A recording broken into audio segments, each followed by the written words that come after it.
Princess stood alone on the observation deck, watching the last transport ship disappear into the stars. That made seven. 7 alien princes who had come to meet her, and 7 who had left without her. She pressed her hand against the cold glass and sighed. The view was beautiful, thousands of stars scattered across the black canvas of space.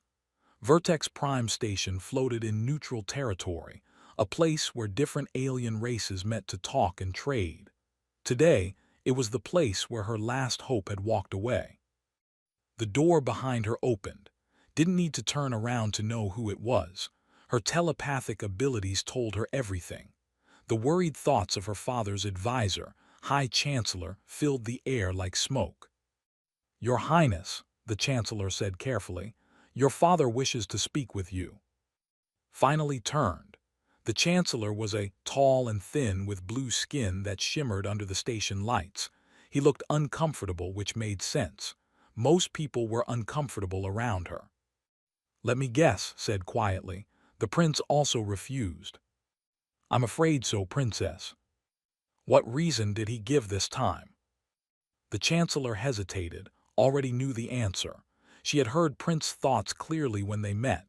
Fear, disgust, the memory of stories about the mind witch who could destroy someone's sanity with a single thought. He said political complications made the union impossible. The Chancellor lied politely. Smiled sadly. "He called me a mind witch. I heard him think it." The Chancellor said nothing. There was nothing to say.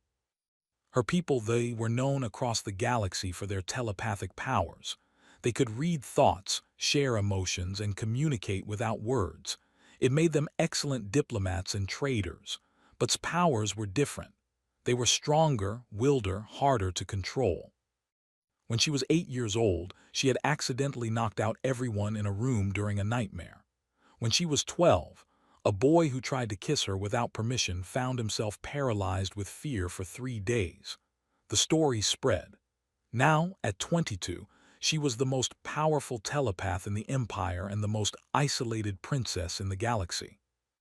"The Emperor is waiting," the Chancellor reminded her gently. Followed him through the pristine corridors of Vertex Prime. Other aliens moved past them, floating, massive warriors.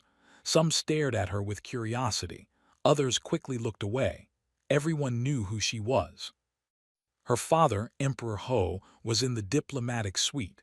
He looked older than he had a month ago. The weight of the crown seemed heavier on his head. He said, his voice tired, "Sit with me." She sat across from him. Through their telepathic connection, she felt his emotions, frustration, fear, and deep sadness, not for himself but for her and their empire.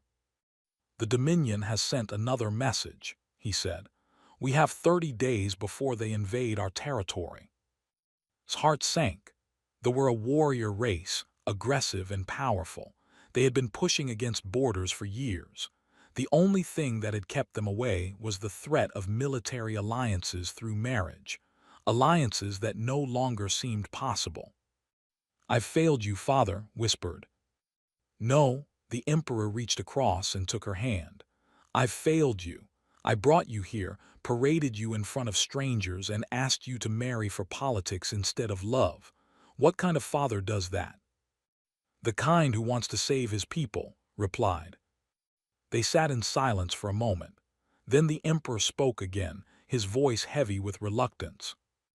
"There may be another option, the warlord has suggested, that we send you to them as a hostage, a guarantee of peace." Felt ice in her veins. She didn't need telepathy to know what that meant. They would keep her imprisoned, use her as leverage, maybe even try to weaponize her powers. "How long do I have to decide?" she asked. 15 days, but I won't force you. If you refuse, we'll find another way. We'll fight if we must." Nodded slowly and excused herself. She needed to be alone. That evening, she walked through the station's gardens, a beautiful dome filled with plants from 100 different worlds. She found a quiet corner and sat beneath a tree with silver leaves. "Beautiful, isn't it?" Jumped, startled. She hadn't sensed anyone approaching. A human man stood a few feet away, looking up at the tree. He was young, maybe late 20s, with dark hair and kind eyes. He wore the simple uniform of Earth's diplomatic corps. "I'm sorry," he said quickly. "I didn't mean to startle you. I can leave if you want privacy." "No, it's fine," said, surprised at herself. She usually avoided strangers. The man smiled and gestured to the bench. "May I?" She nodded. He sat down, keeping a respectful distance.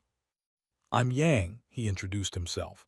"Ambassador Yang from Earth, and your princess. I saw you at the reception last week." "You were at the reception. Didn't remember seeing him." "Way in the back," Yang admitted with a laugh. "Earth is still pretty new to the Galactic Council. We don't get front row seats yet." Found herself relaxing slightly. There was something different about this human. His thoughts were chaotic, not in a bad way, but like a river with many currents. It was almost comforting compared to the orderly minds of other aliens. "I'm sorry about the princes," Yang said suddenly. "I know it's not my business, but I wanted to say that they're idiots." Blinked in surprise. "Excuse me." 7 guys had the chance to marry someone amazing, and they all walked away because they were scared. That's the definition of idiotic. "You don't know anything about me," pointed out. "True," Yang agreed. "But I know you've been handling rejection with grace. I know you're trying to save your people through marriage instead of war. And I know you're sitting in a garden alone instead of feeling sorry for yourself in some fancy room. That tells me enough." Felt a strange warmth in her chest. When was the last time someone had said something kind to her? "Why aren't you afraid of me?" she asked quietly. Yang considered the question. "Should I be?" "Most people are. They've heard the stories." "I've heard stories about humans too," Yang said. "Some aliens think we're crazy because we're so unpredictable. Others think we're dangerous because we don't have natural defenses like claws or armor, so we built weapons instead. Stories are just stories. I prefer to judge people by who they are, not what others say about them." They talked for another hour. Yang told her about Earth, about growing up during the reunification wars, about why he became a diplomat. Found herself sharing things she rarely told anyone: her dreams of being a scientist, her loneliness, her fear of hurting people.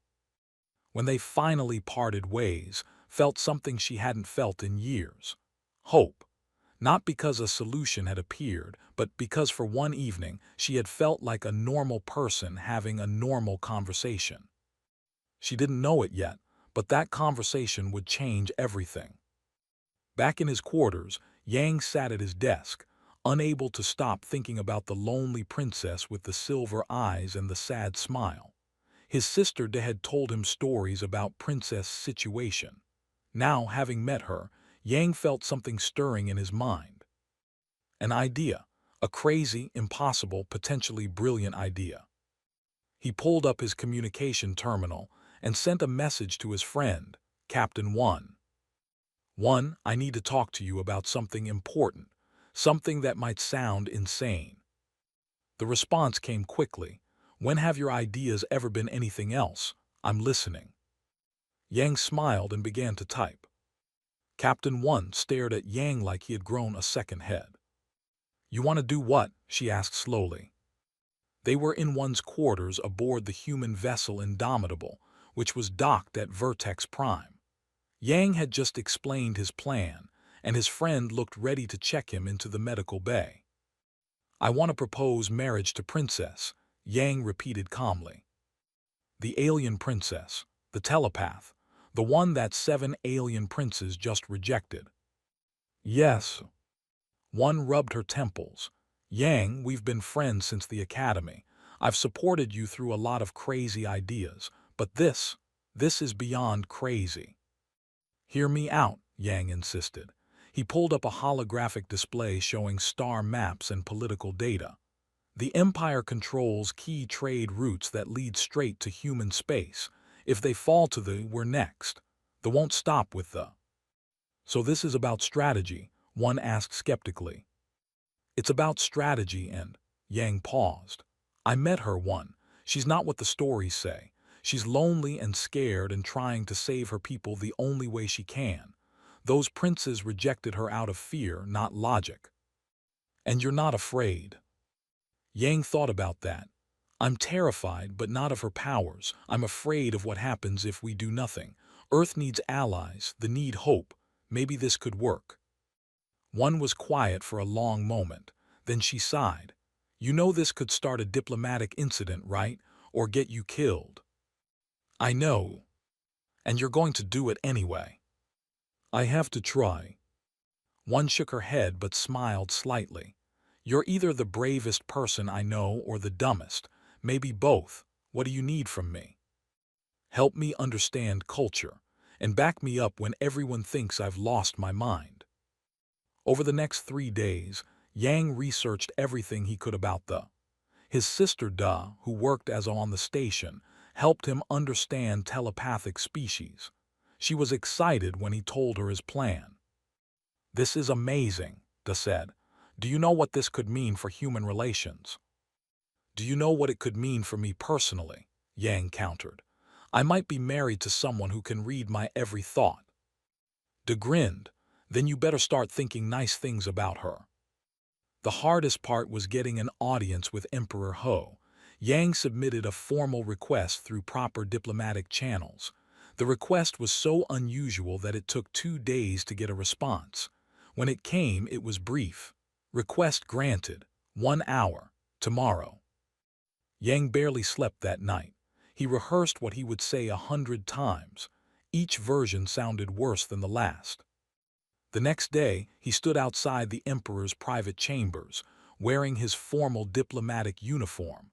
High Chancellor met him at the door. Ambassador, the Chancellor said carefully, the emperor is curious about your request. May I ask what this concerns? I'd prefer to speak to the emperor directly, if that's acceptable. The Chancellor studied him for a moment, then nodded. Very well, but be respectful. The emperor has much on his mind. The room was simple but elegant. Emperor Ho sat in a chair by a window overlooking the stars. He looked up as Yang entered and gestured to a seat across from him. Ambassador, the emperor said, you requested this meeting, speak. Yang took a deep breath. Your Majesty, I come with a proposal. I wish to marry your daughter, Princess, and bring Earth's full support to the Empire. The emperor's expression didn't change, but Yang could sense the surprise in the room. Even the Chancellor, standing by the door, looked shocked. You are aware that 7 established powers have rejected this marriage? The emperor asked. Yes, Your Majesty.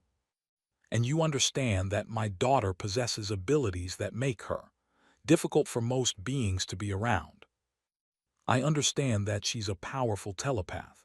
I also understand that she's been judged unfairly based on fear rather than fact. The emperor leaned back in his chair. Let me be direct, Ambassador. Your species has been part of the Galactic Council for only 15 years. You have a small fleet, limited resources, and no significant military victories. What could you possibly offer that 7 major powers could not? This was the moment Yang had prepared for. He stood up and faced the emperor directly. Your Majesty, you're right. We don't have the biggest fleet or the most advanced technology, but humanity has something else. We survived ice ages with nothing but stone tools. We survived plagues that killed half our population. We fought wars against ourselves and learned from them. We went from wooden boats to starships in just a few centuries. He paused, making sure he had the emperor's full attention. Humanity is stubborn, Your Majesty. We don't know when to quit. We protect what's ours with everything we have. And if Princess becomes one of ours, then we'll learn exactly what that means. The emperor was silent for a long moment. Bold words, Ambassador, but words are cheap. Then let me prove it, Yang said. Give me 1 hour with your daughter. Let her read my thoughts. Let her see if I'm sincere. If she refuses me, I'll leave and never speak of this again. But if she accepts, Earth will stand with thee against any threat. The emperor studied Yang's face carefully. Finally, he nodded.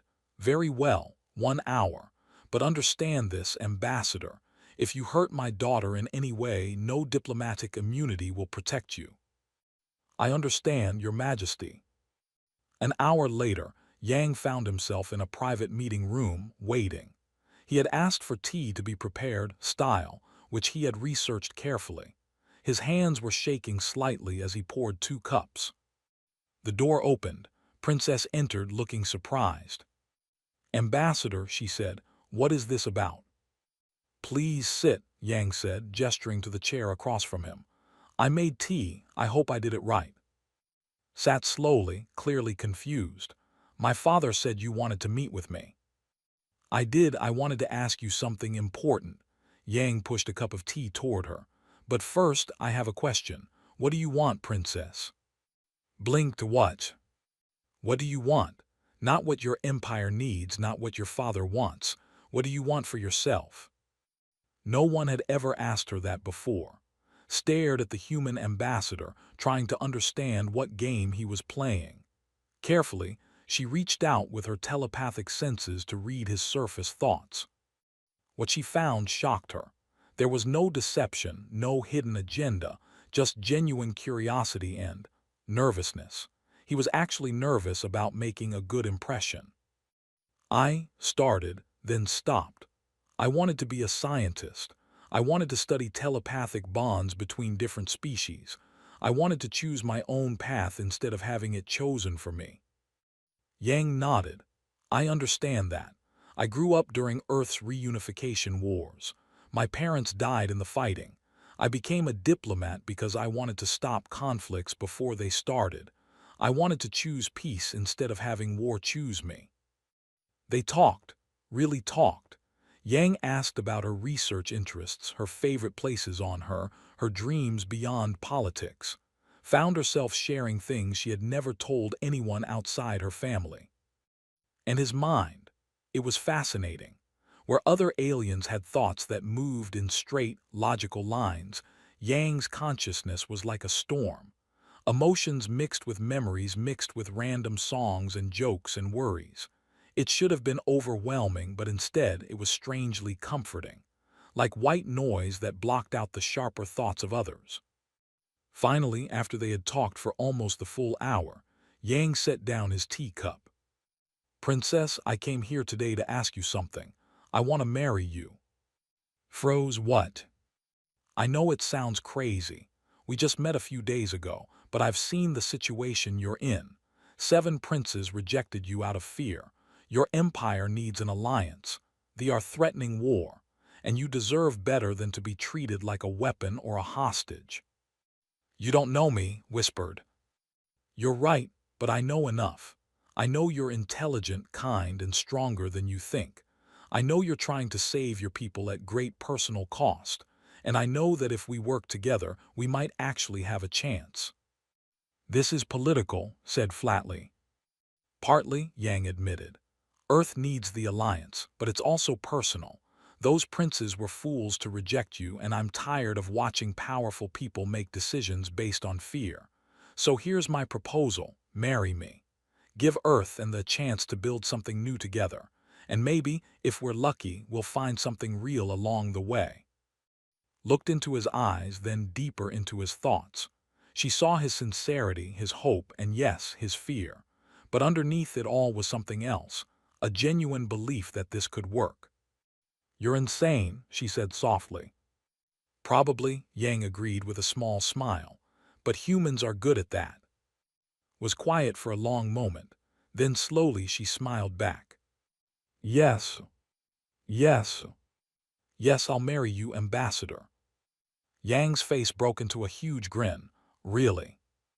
You're the first person who's seen me as instead of just the princess. You're the first person who hasn't been afraid. So yes, let's try this insane plan of yours." The announcement sent shockwaves through the Galactic Council, the human ambassador and the princess. Everyone had an opinion. And far away in space, Warlord laughed when he heard the news. "A human? This changes nothing. In 20 days the fall." He had no idea how wrong he was. The engagement announcement created chaos across the galaxy. News channels broadcast the story constantly. An unknown human diplomat marrying the princess that 7 powerful princes had rejected. Some called it romantic. Others called it desperate. They called it amusing. Yang woke up the morning after the announcement to find his communication terminal flooded with messages. Earth's government wanted explanations. The Galactic Council wanted details. Various ambassadors wanted to know what humanity was planning. His sister burst into his quarters without knocking. "You're famous," she announced, showing him a "look at this. Human diplomat's bold move. Earth makes unexpected alliance. There's even a betting pool on how long the marriage will last." "That's encouraging," Yang said dryly. "Don't worry, I bet on you two making it work," De grinned. "How are you feeling?" "Terrified, excited, wondering if I've made a huge mistake." "Normal wedding feelings then," De said. "Except your wedding might prevent a war, no pressure." The real pressure came an hour later when Admiral arrived from Earth's 7th Fleet. The Admiral was a legend, a veteran who had fought in the colony wars and earned the respect of even alien military commanders. He did not look happy. "Ambassador," the Admiral said formally, "Earth's Secretary General has sent me to understand the situation. You've committed Earth to a military alliance without proper authorization." "I understand, Admiral," Yang replied, "but the opportunity was time-sensitive. The invasion fleet is already mobilizing." "And you think one marriage will stop them?" "No, sir, but I think a strong alliance might. They have advanced technology and powerful telepathic coordination. Humanity has adaptability and tactical creativity. Together, we could be stronger than either of us alone." Admiral studied him carefully. "You've met the princess?" "Yes, sir." "And she's really agreed to this?" "She has." The Admiral was quiet for a moment. Then, surprisingly, he smiled. "You have guts, Ambassador. Let's hope you also have luck. Show me what they are working with. If we're going to war, I need to know our allies." The next 2 weeks became a whirlwind of activity. The wedding was scheduled quickly, too quickly for normal diplomatic standards, but the deadline didn't care about tradition. 15 days until the ceremony. 15 days to build an alliance that could work. Yang and met every day, learning about each other while coordinating military and political preparations. Lady, his childhood friend and lady-in-waiting, became an invaluable guide. "The key to being around," explained to Yang one afternoon, "is not to fear her. She spent her whole life around people who are afraid. Your thoughts are chaotic, which actually helps, but you need to learn some basic mental discipline." She taught him simple meditation techniques that children learned: how to organize his surface thoughts, how to project calm when he felt stressed. It was harder than any diplomatic training Yang had ever done. "Human minds are like storms," said, "but even storms have an eye, a calm center. Find yours." Slowly Yang improved, and as he did, he noticed something wonderful. When he was calm and focused, could share her telepathic awareness with him. He could sense emotions from others, feel the ebb and flow of thoughts around them. It was overwhelming but incredible. "Is this what the world is like for you?" he asked one evening as they practiced together. "Every moment of every day," she replied. "It's why being around you is such a relief. Your chaotic thoughts create a kind of buffer. It's like white noise that drowns out the sharper minds." "So I'm useful because I'm mentally noisy." Laughed, a real, genuine laugh that made Yang smile. "You're useful for many reasons. That's just a bonus." Meanwhile, the military preparations were intense. Captain 1 and Admiral met with military commanders to develop joint strategies. The differences in their approaches were stark. Warfare relied on precision and telepathic coordination. Their ships moved in perfect formation, each captain aware of every other captain's intentions. Their strategies were elegant and efficient. Human warfare was chaotic. Human captains made split-second decisions based on incomplete information. They used deception, unpredictable movements, and what the generals called creative insanity. "You want to use civilian transport ships as decoys?" one general asked, incredulous. "It worked in Earth's history," one explained. "During our Second World War, we used inflatable tanks and fake radio chatter to fool enemy reconnaissance, make them think our fleet is bigger than it is." "That's deceptive." "That's tactics," one replied. "They expect you to fight honorably and defensively. They expect predictable strategies. Give them the unexpected." Prince Sangwoo's younger brother and a military prodigy was skeptical at first.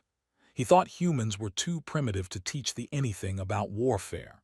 But during a simulation, one's chaotic tactics confused the battle AI so thoroughly that it made critical errors. "How did you know that would work?" Sangwoo asked afterward. "I didn't," one admitted. "But the key to unpredictability is being willing to take calculated risks. Sometimes the crazy plan works because no one expects you to try it." Sangwoo began to see the value in human thinking. Different didn't mean inferior. It just meant different. But not everything went smoothly. On the 10th day before the wedding, agents attempted an assassination. Yang and were in a military planning room with several advisors when the attack came. The assassins had somehow bypassed station security. Later they would learn it was through bribed guards and stolen credentials. 3 armed soldiers burst into the room, weapons raised. The guards reacted instantly, but not fast enough. One assassin aimed directly at.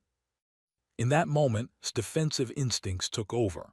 Her telepathic power exploded outward like a shockwave. Everyone in the room, human, and felt it. A crushing wave of mental pressure that made thoughts scatter and consciousness fade. The guards collapsed. The assassins dropped their weapons and fell. Admiral grabbed his head and stumbled. Even Captain One, standing near the door, went to her knees. But Yang stayed standing. His mind was chaos. The telepathic wave hit him like a storm hitting another storm, overwhelming, disorienting, painful. But his chaotic thoughts didn't organize neatly enough to shut down completely. Where ordered minds froze and stopped, his kept churning forward. Through the pain, Yang saw the assassin struggling to stand. He saw, eyes wide with shock at what she had done, frozen in place, and he moved.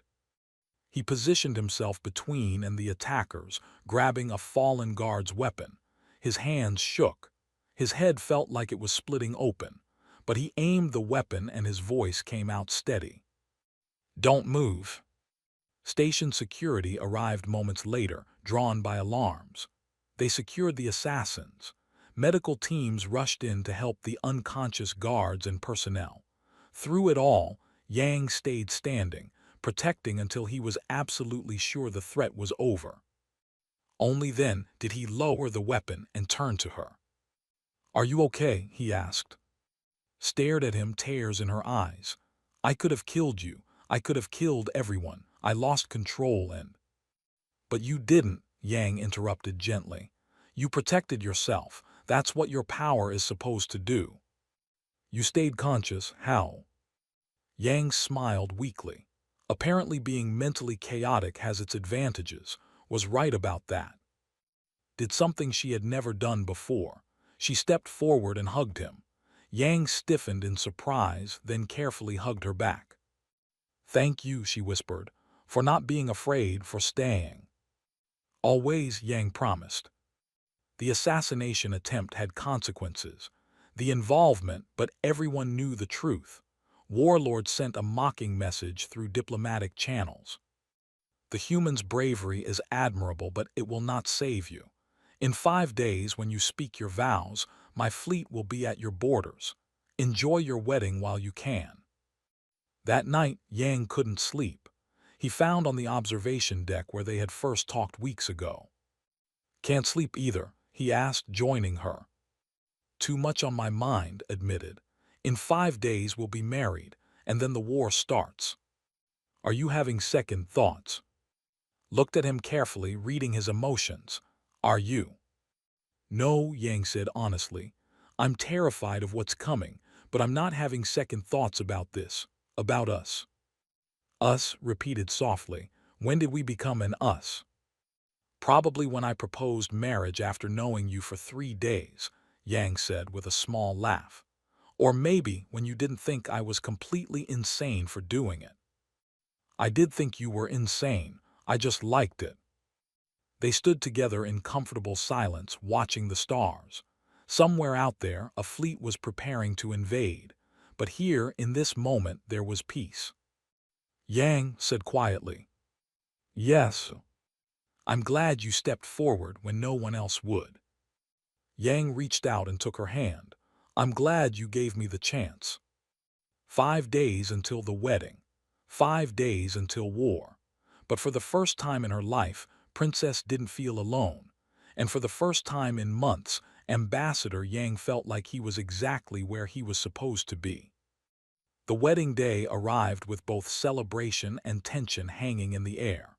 Vertex Prime Station had been transformed into a place of beauty, with decorations that honored both human and traditions. But everyone knew that somewhere beyond the stars, the fleet was moving into position. Yang stood in his preparation room, adjusting his formal uniform for the 10th time. It was a blend of human and styles, Earth's diplomatic dress with ceremonial elements woven in. His hands were shaking. "You look like you're going to be sick," Captain One observed from the doorway. "I might be," Yang admitted. "Is it normal to be this nervous? You're getting married to an alien princess, while an invasion fleet waits to attack. I'd say nervousness is completely appropriate." Dee appeared beside One carrying a small box. "I brought you something, Mom's ring. I thought maybe might like it, as a human tradition." Yang took the box with trembling fingers. Inside was a simple silver ring with a small blue stone. His mother had worn it every day until she died. "Are you sure?" "Mom would want you to have it. She always said that love was the bridge between different worlds." In another room was going through her own preparations. Lady helped her into the wedding gown, a stunning creation that seemed to shift between silver and blue as light touched it. It represented the joining of two peoples, two cultures, two futures. "How do you feel?" asked. "Terrified, excited, like I'm standing at the edge of a cliff." "That's called being alive," said with a smile. "You've spent so long being the isolated princess. Now you get to be a wife, a partner, an ally. It's okay to be scared." "What if I hurt him? What if my powers?" "He stayed conscious during your defensive blast," reminded her. "He stood between you and assassins while his head was probably exploding from pain. I think he can handle being married to you." Elder Jin, the oldest human diplomat, came to give a traditional blessing.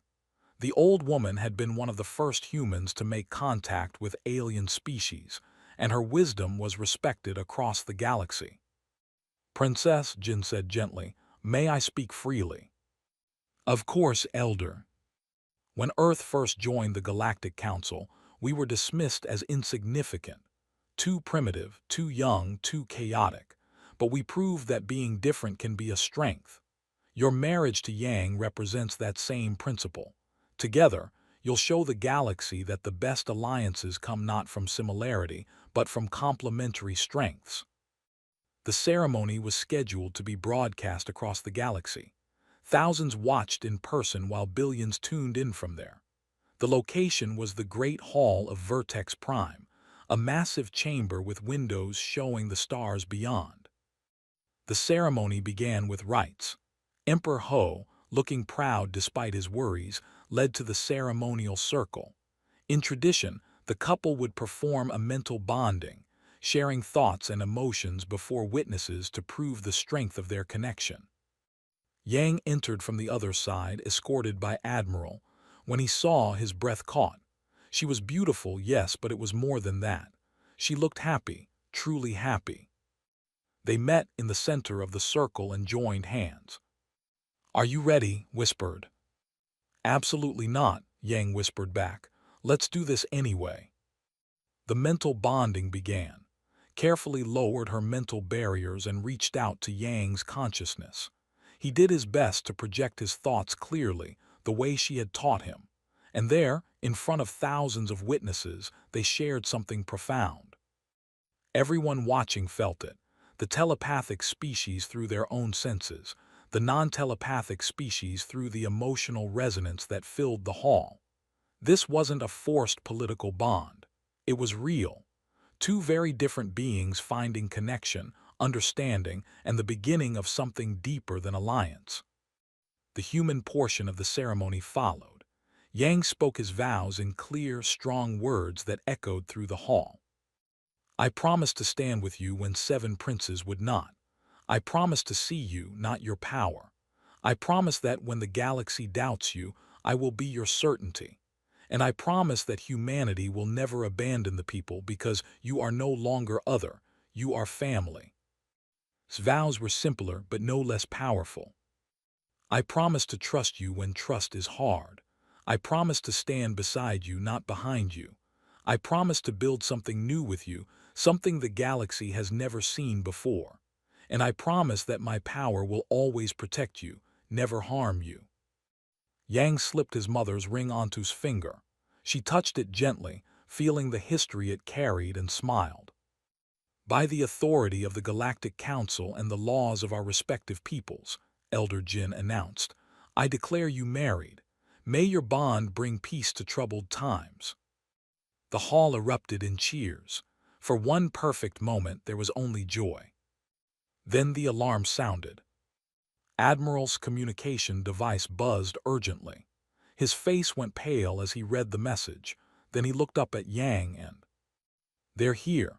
The fleet just dropped out of hyperspace around Vertex Prime." The celebration turned to chaos. Guests scattered toward evacuation points. Military personnel rushed to their posts. Through the hall's massive windows, everyone could see ships appearing in the distance, hundreds of warships, their weapons charging. Fleet Master X's voice boomed through every speaker on the station. "Attention Vertex Prime. This is Fleet Master X of the Dominion. You have 30 minutes to surrender the delegation and the human ambassador, or we will open fire. Your pathetic wedding changes nothing." Gripped Yang's hand.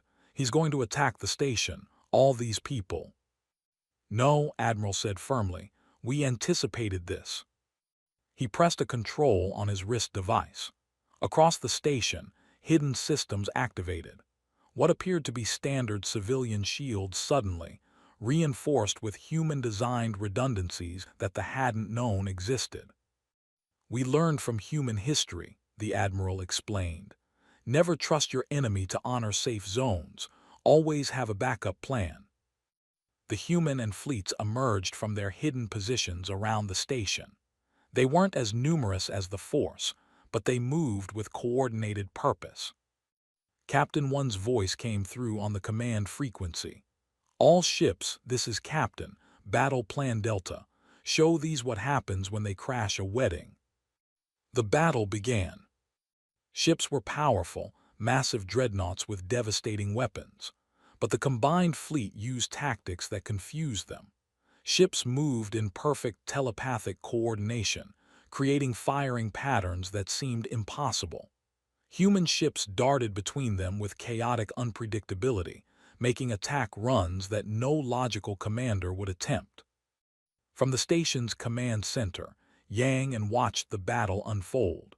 Prince Sangwoo was coordinating the forces while Admiral directed the human ships. The contrast in their styles was visible, Sangwoo's elegant precision versus creative chaos. "We're holding," Sangwoo reported, "but their numbers are too great. We need something more." Turned to Yang. "I have an idea, but it's risky." "What kind of risky?" "During the assassination attempt, you stayed conscious when everyone else fell. That means your mind can handle my telepathic power better than most. If I use our bond, I might be able to extend my awareness to the human fleet." Yang understood immediately. You want to give human captains telepathic coordination like the have. It's never been done before. I don't know if it will work, and if I push too hard, I could hurt people. Yang looked at the battle display. Ships were being destroyed on both sides. They were slowly overwhelming their defenses. They needed an edge. Do it, he said. I trust you. Took both his hands and closed her eyes. Through their bond, strengthened by their marriage vows, she reached deeper into his consciousness than ever before. Then, using him as a bridge, she extended her awareness outward. In the human fleet, captains suddenly felt something impossible, a gentle presence in their minds, offering coordination without words. They could sense each other's positions, intentions, movements. Captain 1, surprised but adaptable, immediately understood what was happening. All human ships, she broadcast, accept the connection, trust the princess. Let's show these what we can do. The effect was immediate. Human ships, normally chaotic and unpredictable, suddenly moved with precision while maintaining their creative tactics. It was the best of both approaches, ordered chaos, precise unpredictability. The fleet faltered, confused by the impossible coordination. Their intelligence had said humans couldn't coordinate telepathically, yet here they were, moving like a single organism. Fleet Master X watched from his flagship as the battle turned against him. This wasn't supposed to happen. They had never lost to inferior numbers. But these weren't inferior forces anymore. They were something new, something unexpected. All ships withdraw, he ordered reluctantly. Fall back to hyperspace coordinates. The fleet retreated, their ships limping away from Vertex Prime. The combined human fleet didn't pursue. They had won the defense, and that was enough. In the command center, released the telepathic connection and collapsed against Yang. He caught her, holding her steady. Did we win? She asked weakly. We won, Yang confirmed, relief flooding through him. Around them, the command center erupted in cheers. But Warlord's final transmission came through, cold and angry. You've won a battle, not the war. We will return with our full strength. No human tricks will save you then. The transmission cut off. Everyone knew this was just the beginning. But for now, they had survived. Yang and, married for less than an hour, had proven that their alliance was real. And the galaxy had witnessed something it had never seen before, humans and fighting as one. Later that night, alone in their quarters, and Yang finally had a moment to breathe. So, Yang said, that was quite a wedding. Laughed despite her exhaustion.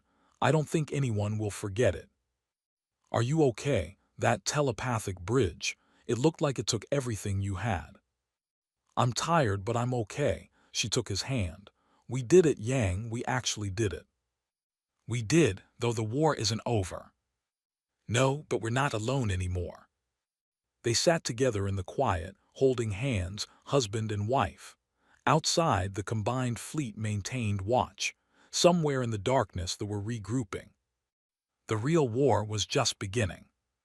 3 days after the battle at Vertex Prime, the Dominion made their response clear.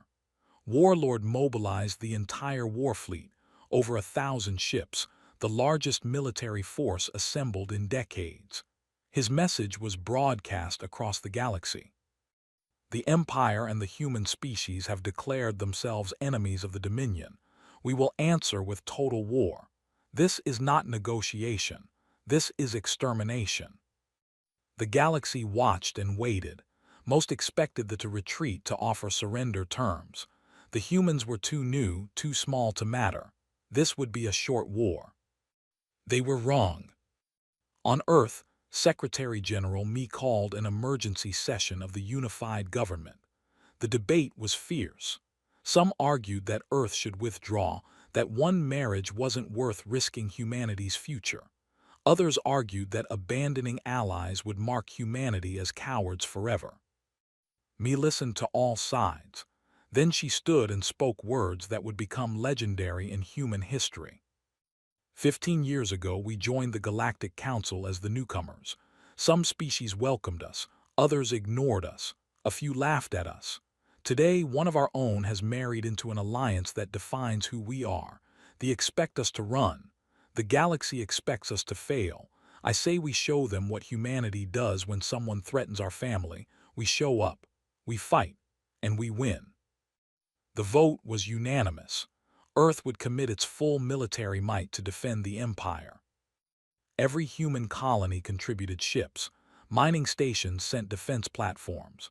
Science vessels were retrofitted with weapons. In just 3 days, Earth's fleet grew from hundreds to over 1,000 vessels. They weren't the most advanced ships, but they were crewed by humans who understood one thing perfectly. When pushed, humanity pushes back harder. On Vertex Prime, Yang and worked with military commanders from both species to plan their defense.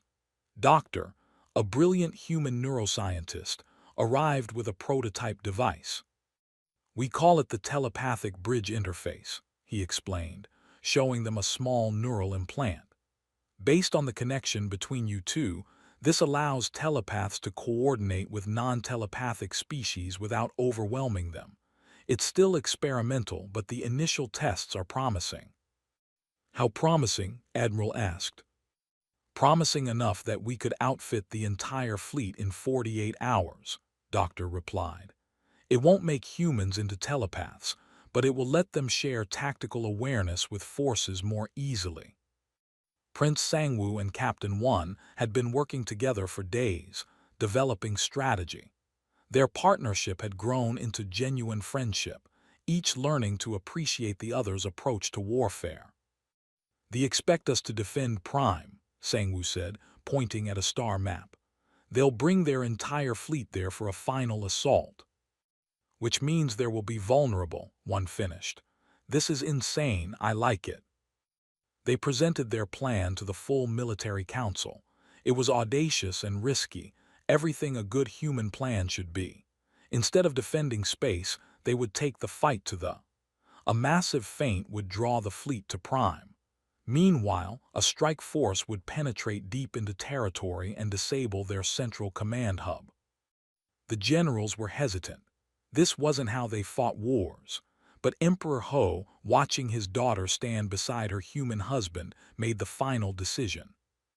We've already lost by fighting conventionally.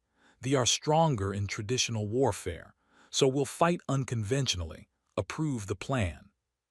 The next week was chaos. Engineers worked around the clock installing the telepathic bridge devices. Pilots trained in coordinated tactics. Supply lines were established. And Yang found themselves at the center of it all, the living symbol of what human cooperation could achieve. Late one night, found Yang on the observation deck again, their place of quiet in the storm. Can't sleep, she asked, joining him. Too much on my mind. Tomorrow we put everything in motion. Either it works or we lose everything. Took his hand. Over the past weeks, they had grown closer through shared challenges. The political marriage was becoming something real, something neither had expected. I'm scared, she admitted. Not of the battle, of losing what we've built, losing you. Yang pulled her close. Then we'll just have to make sure we both survive. I didn't marry the most powerful telepath in the galaxy just to lose her to some angry warlord. Is that what I am to you, a powerful telepath? No, you're the woman who loves science but got stuck in politics, who's afraid of hurting people but willing to protect them anyway, who gave a nobody human diplomat a chance when princes wouldn't, he smiled. The powerful telepath thing is just a bonus. They kissed under the stars, drawing strength from each other for what was coming. The battle for Prime began at dawn. The fleet arrived in overwhelming force, just as predicted. Fleet Master X commanded from his flagship, confident of victory. The combined human fleet appeared to be making a desperate last stand. The space battle was massive. Thousands of ships exchanged fire. Vessels moved in perfect coordination, their telepathic bonds allowing instant communication. Human ships darted between them with unpredictable tactics that confused targeting systems. But everyone knew it was a feint. The real battle was elsewhere. Captain One's Indomitable led the strike force, 30 human stealth ships and 5 dreadnoughts. Prince Sangwoo commanded the forces. Together, they penetrated space using routes that intelligence suggested were lightly defended. They were wrong. They had anticipated this possibility. Defense stations opened fire as the strike force entered territory. Ships were damaged. 2 human vessels were destroyed, but they pressed forward using every trick they knew. The command hub was a massive orbital station above the. It coordinated all military operations across their empire. Destroying it wouldn't end the war, but it would cripple their ability to coordinate the invasion. One's Marines and shock troops assaulted the station. The fighting was brutal, hand-to-hand combat in zero gravity, weapons fire in cramped corridors. But the telepathic bridge interface proved its worth. Human and soldiers fought as one unit, anticipating each other's movements with uncanny precision. They reached the central command to find Warlord himself overseeing the battle at Prime. "So," said his 4 arms spreading wide, "the humans and their pet telepaths, you fought well, but this changes nothing. My fleet will destroy Prime." Sangwoo stepped forward. "Surrender, Warlord, call off the invasion. If you don't, you'll watch your become the next battlefield." Laughed, "You don't have the firepower to threaten my." One smiled coldly and activated a display. It showed 4 human ships positioned around orbital infrastructure, power stations, communication arrays, civilian habitats. "You're right," one said. "We can't destroy your, but we can cripple it. We can send your civilization back to the Dark Ages. Your people will suffer for years. Is your pride worth that?" It was a bluff. The human ships didn't have enough firepower to truly threaten but didn't know that. What he did know was that humans were unpredictable enough to try. At Prime made her own bold move. Using the telepathic bridge amplified through every telepath in the fleet, she broadcast directly to the forces. Not threats, not demands, just her truth. The fleet experienced something unprecedented, the actual thoughts and emotions of the mind which they had been taught to fear. They felt her loneliness, her rejection, her determination to protect her people. They felt her love for her human husband, her hope for peace. It didn't make them abandon the fight. They were warriors, not poets, but it created something more dangerous than sympathy. It created doubt. These weren't the monsters they had been told about. They were people. The humans were people, and people fought harder to protect what they loved than warriors fought for conquest. Warlord watched his tactical displays as the battle at Prime stalled. His forces were hesitating. The enemy coordination was too good. And here, at his command hub, humans had fought through his best defenses. He had 2 choices: escalate to total destruction and risk everything, or withdraw and preserve his power for another day. Was many things, but he wasn't stupid. "All forces," he broadcast, "fall back, the invasion is postponed." Not a surrender, not a defeat, but a retreat. The war was over. 3 months later, the Galactic Council convened for a historic session. The Dominion proposed a ceasefire and non-aggression pact with the Empire and Earth. The terms were fair, surprisingly so. They had learned their lesson. The Council of 7, the galaxy's oldest powers, formally recognized the human alliance as a major political force. Earth was no longer the newcomer species. They had proven themselves through action. Yang stood before the council, representing their alliance. When asked what message they wanted to send to the galaxy, Yang deferred to his wife with a smile. Spoke clearly, her voice carrying through the vast chamber. 7 princes rejected me because they saw only power to fear. 1 human accepted me because he saw a person to know. This is humanity's gift to the galaxy. They see possibilities where others see limitations. They see allies where others see threats. Together, we've proven that the strongest bonds come not from similarity, but from choosing to understand our differences and build something new. The council erupted in applause. Even the delegation, attending as observers, showed signs of respect. Later, Yang and returned to Earth for the first time since their marriage. They stood on a hillside watching the sunset, first Earth sunset. Through their telepathic bond, she shared the experience with him, letting him feel it through her senses. "It's beautiful," she said softly.